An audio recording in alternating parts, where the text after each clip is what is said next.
Ngarang Wabagai Higher Secondary School gi center da thokhiba thodok adugi matangda Education Department na Inquiry Committee ama semduna Achumba Thidoklaba Matung Maral Leiba sing Cheirak Pigadabani haina Desam na taksalakli Hiramasigi matangda ngasi Kaisampata Leiba Democratic Students Alliance of Manipur Desam gi office ta pangthokpa pawgi mifam amada Mahiroi Lupasigi Secretary General Thodam Siamjain hai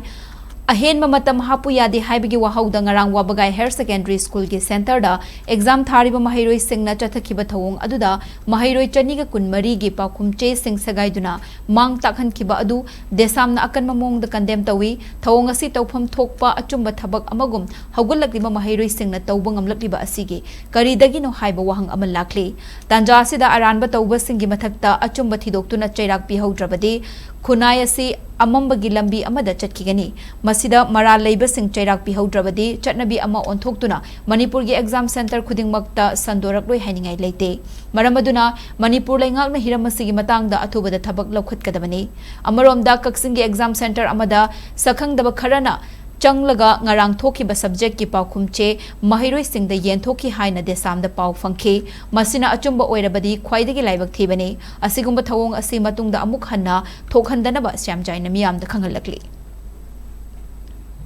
ngarang asi Wabagai Higher Secondary School da gi mahiroi singda ahian matam hapu yati haitna mahiroi singda iho ma irang ma sagalakla exam matam loiraba matungda exam atuda ikraba sijina kraba answer paper sing madugo mullaga segaiba aduga tongan ba exam sida changba examination ga mari leinaba problem sing tugaiba mang takhan mani singba tawko side samma kedigi adugi matik yaningdaba adu phongdokjari aduna thoko sida mari leinaba Manipur lengaki Education Department na Inquiry Committee ama athu matam da sembiraga examination asida mo mari tahandriba arangu pamai sijinaba answer paper sing segairakpa enminka na singba segairakpa mai thado apone singba tawaiba se masigi matangda kupa Inquiry Committee amana thigala kanda maduna senariba mahiroi sing aduna pibum thokpa Cheirak ado ihani gi apamba adu desam paike digi thamjari senariba mahiroi sing thotana sana mahiroi sing ge mama pa